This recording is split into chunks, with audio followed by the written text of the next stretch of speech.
One of the most spectacular coastlines in the world is that strip of Victoria that runs alongside Bass Strait. It's known as the Great Ocean Road. It's just turned 75 years old, and to celebrate, they've turned on a parade of vintage cars. Joining the festivities, the Two Tims.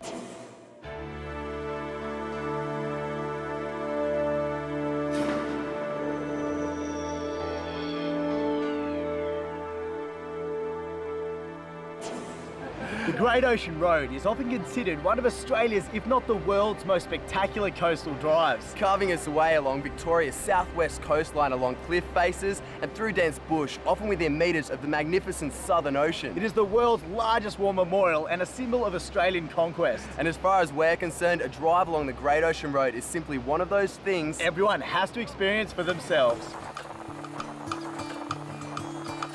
The original project for the Great Ocean Road was designed to employ and recuperate returned soldiers from the horrors of World War I, as well as link the coastal towns together. But making a road such as this in those times was not easy. Using mainly pickaxes, shovels and minor explosives, over 3,000 returned soldiers in 13 years spilt blood, sweat and tears on this ground right here to have the road completed by 1932. And it has since become the pleasure highway we know today. It's 75 years since the Great Ocean Road was officially opened, and to commemorate the occasion, cars from that era will drive from one end of the road to the other. The first major function today is at Lawn, where the original opening ceremony is reenacted. Welcome you all here to this historic occasion. It's not only recreating history, but certainly creating history. One lady that watched the road being built is Marjorie Grant. I was at the official opening on my 10th birthday, and today's my 85th birthday, and I'm very, very happy and excited. And little did I envisage that 75 years later, I'd be coming back and seeing all this again, and that makes it very special for me. And what is more special, really, I've always loved the road. We have built during the 20 years of our existence a road, a guest house at Wye River, and today we are pleased that Your Excellency has come along to declare our golf links open. Former Governor of Geelong, Howard Hitchcock, is considered as the father of the Great Ocean Road. It was his passion and dedication for the project that saw the road through to completion. And in his memory, today, a hat will be laid on the passenger seat in the second car of the reenactment.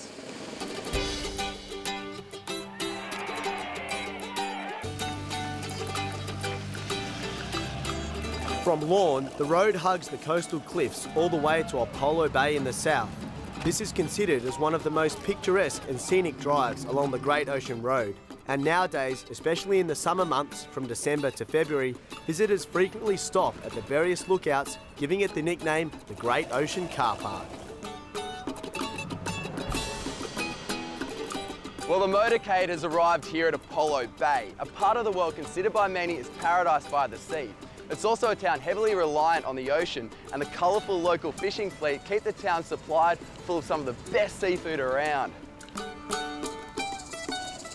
Welcome to Apollo Bay. It's a great little seaside town along the Great Ocean Road and often referred to as the heart of the Great Ocean Road. There's a lot of things to see and do here, and I guess part of the attraction of Apollo Bay has been for a long time the fresh seafood that you can get. Or you can visit the Cape Otway Light Station, which is some fantastic views along the coast. And it's one of the oldest living working light stations through Victoria. I had seldom seen a more fearful stretch of coastline, said Matthew Flinders, on sighting Cape Otway and glimpsing the shipwrecked coast. Stretched out behind us here under the tumbling surf are the wrecks of over 100 ships, claimed by one of the most treacherous coastlines on Earth.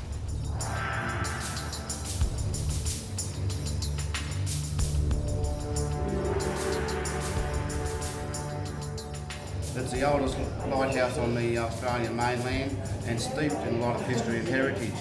The reason the lighthouse was put here is because in the early 1800s ships were trying to come through Bass Strait to get to Melbourne and Sydney, and they were actually not quite finding it. If you want to be a lightkeeper, get in there and start doing the lightkeeper's work. And off to work I go. This lighthouse is more than 150 years old. You missed a bit in the bullseye. So there's sure to be a cobweb or two to clean off.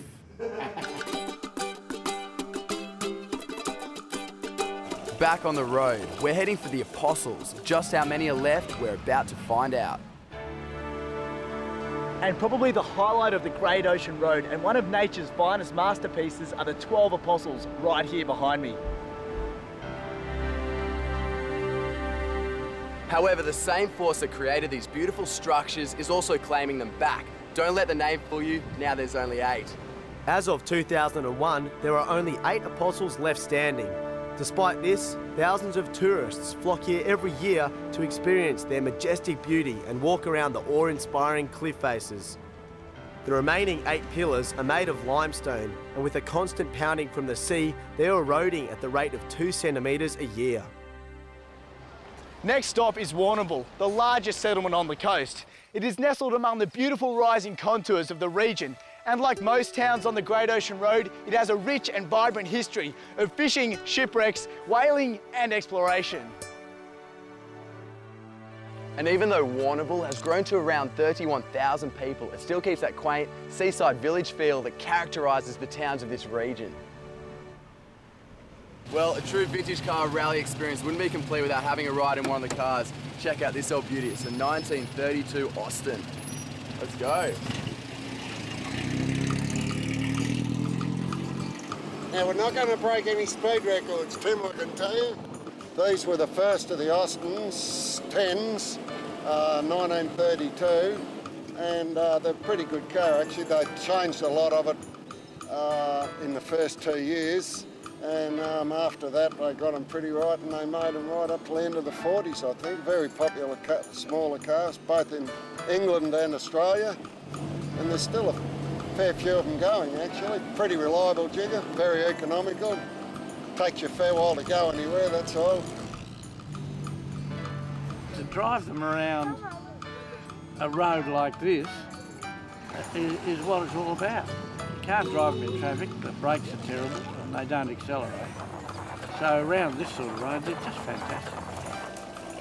Just past Warrnambool is the historic town of Port Fairy. When you're walking through the streets of Port Fairy, flanked by 19th century cottages and boarding houses, stone churches and inns, it's easy to be transported back to the early 1800s. Where the sound of Bass Strait whalers and fishermen wafted out of the inns and Irish immigrants fleeing the potato famine wandered the streets. After Port Fairy, the cars chugged their way to the finish line at Portland. Surprisingly enough, every one of these fantastic old cars have made it. While people have been driving this spectacular route for the past 75 years, there's no doubt it will be enjoyed for centuries to come.